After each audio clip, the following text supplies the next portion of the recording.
Selamat sore. Selamat Sore sore, Bu. Pak. Oke. Selamat sore Bu. Gimana keadaannya sekarang, Pak? Baik?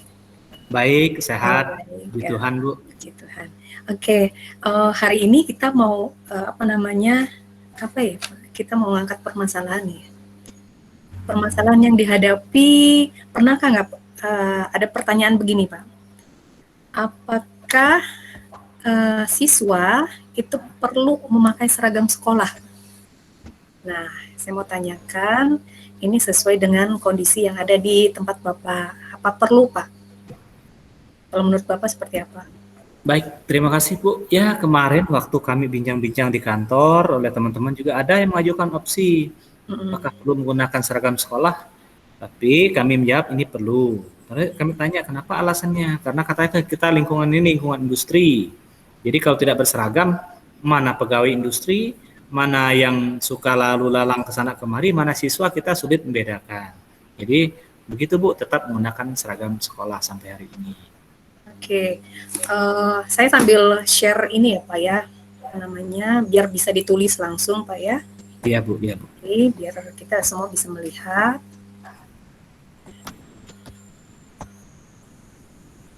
Oke, sudah, ini sudah bisa terlihat ya. Oke. Iya Bu. Nah, Oke. Nah, di sini tadi kan ini pertanyaan saya ya Pak ya, perlu kasih hmm, siswa memakai seragam sekolah. Tadi Bapak mengatakan bahwa kalau di tempat Bapak itu perlu sekali memakai seragam sekolah karena ada di lingkungan di kawasan industri sehingga bisa membedakan antara mana yang siswa sekolah, mana eh, siswa sekolah, maksudnya mana yang pegawai di perusahaan, mana yang siswa sekolah. Nah, kalau menurut Bapak sendiri, itu kalau menurut itu tadi menurut aturan sekolah ya Pak ya. iya, Kalau iya menurut Bu, iya. Bapak sendiri secara hati nurani Bapak, apa perlu siswa memakai seragam? Kalau seandainya melihat kondisi siswa, misalnya kita berada di misalnya di lingkungan yang misalnya keadaan yang 3T, tertinggal atau apa-apa, apa kalimat ini masih perlu kita pertahankan, Pak? Oke, nanti bisa sambil tulis ya, Pak. Iya, Tadi ada saya share di kolom. iya. Menurut saya masih sangat perlu Bu. Oke. Kemudian kalau menanyakan hati nurani saya, ya saya setuju saja kalau misalnya tidak ada seragam, karena juga di sini, mohon maaf, banyak afirmasi, banyak siswa-siswa afirmasi, yang mana untuk membeli seragam itu harus menghabiskan uang sekitar 300 sampai 700 ribu. Itu berat menurut orang tua mereka. Benar. Karena mengingat walaupun di sini lingkungan industri, tapi orang-orangnya itu penduduk aslinya tidak demikian. Mereka miskin boleh katakan demikian secara ekonomi. Itu ada apa namanya ada laporannya dari kabupaten, ada datanya, memang daerah kami itu daerah tertinggal secara ekonomi, beda dengan dengan kecamatan-kecamatan lain.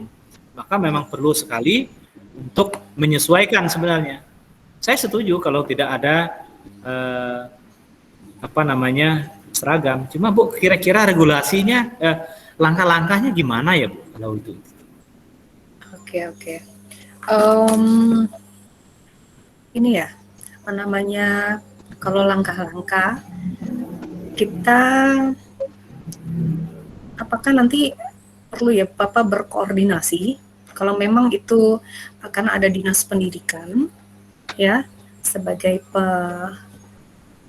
pemangku kepentingan di sini, ada dinas pendidikan, kita bisa berkoordinasi dengan dinas pendidikan. Kalau memang tempat kita atau wilayah kita memang benar-benar tidak bisa ya Pak ya, bisa, kita bisa berkoordinasi.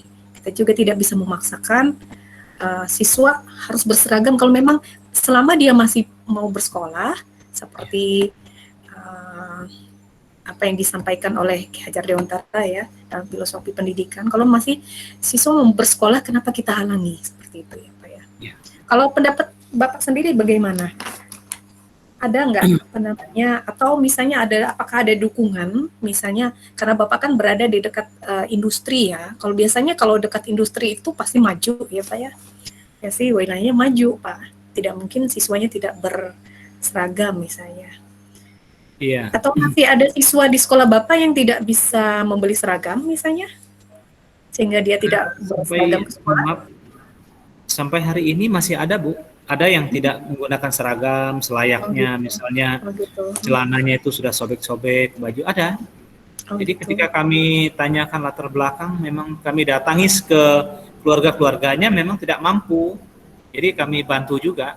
Oke. Nah, kalau misalnya bisa melaksanakan sekolah ini dengan boleh tidak menggunakan seragam, ini sangat bagus menurut saya dan ini merupakan sebuah ide yang baik bagi saya sebagai pengelola sekolah. Oke. Sekarang rencana aksi Bapak apa kira-kira Pak ya? Rencana aksi Bapak untuk mengatasi hal ini. Baik, Bu. Aksi yang bisa saya lakukan adalah menyamakan persepsi, menyamakan persepsi khususnya untuk semua guru, saya kira seperti itu. Jadi saya akan pelan-pelan, tidak juga harus langsung untuk meniadakan seragam, tapi mungkin hari Senin itu menggunakan OSIS, Selasanya boleh bebas, Rabunya boleh batik, Kamisnya boleh batik, Jumatnya pramuka misalnya seperti itu. Perlahan. Oke. Sekarang dukungan apa yang Bapak perlukan sekarang untuk misalnya untuk mewujudkan kalau memang keinginannya supaya semuanya berseragam nanti pada akhirnya, kan tadi Bapak katakan ada beberapa yang tidak berseragam ya Pak ya, ada yang berseragam. Jadi kalau misalnya tidak berseragam semua sih mungkin bisa lah, atau ada yang tidak gitu. Jadi seperti nanti ada kesenjangan, kalau ada yang tidak, ada yang berseragam. Jadi bagaimana dukungan apa sih yang diperlukan oleh Bapak sehingga siswa ini bisa misalnya berseragam semua misalnya? Baik, Bu. Jadi dukungan yang utama itu adalah persetujuan orang tua. Kemudian ada niat baik untuk tidak berseragam itu melakukan hal baik. Terutama langkah-langkah dukungan para guru juga. Ini yang paling penting. Jadi saya harus didukung oleh guru-guru. Jadi itu langkah teknisnya dan saya akan mencoba untuk berbicara dengan mereka karena dengan situasi dan kondisi seperti ini, apalagi di era pandemi ini, memang siswa kecenderungan tidak menggunakan seragam ketika dia mengambil tugas, ketika dia mengambil pekerjaannya. Oke. Nah, sekarang kira-kira kesimpulan apa, Pak? Kesimpulan apa yang dapat kita dapatkan dari pembicaraan kita hari ini? Baik, Bu. Jadi menurut saya itu simpulannya adalah bahwa yang pertama, sekolah tidak berseragam pun itu baik. Yang penting pelaksanaan mereka belajarnya baik. Kemudian selain itu bahwa ada usaha-usaha yang harus kita bicarakan secara bersama tentang bagaimana mengimplementasikan seragam ini. Apakah orang tidak berseragam ini menimbulkan senjangan atau tidak, kemudian tetap berseragam atau tidak, ini juga perlu kita bicarakan. Jadi itu simpulan saya, Bu. Oke, itu kesimpulannya Pak ya. Jadi kita tadi Bapak katakan bahwa sekolah tidak berseragam itu baik. Kedua, ada upaya dari dengan pihak-pihak terkait ya. Dan juga tadi dikatakan bahwa juga kita juga ada komunikasi juga dengan orang tua ya untuk mengupayakan supaya pada akhir nanti siswa juga bisa berseragam pada akhirnya ya. Kita tidak memaksa sehingga merdeka belajar itu bisa diwujudkan. Baik Bapak, terima kasih buat hari ini ya Pak ya. Terima kasih karena Bapak sudah bisa share dengan keadaan sekolahnya. Terima kasih banyak. Semoga kita bisa mewujudkan merdeka belajar. Terima kasih Pak.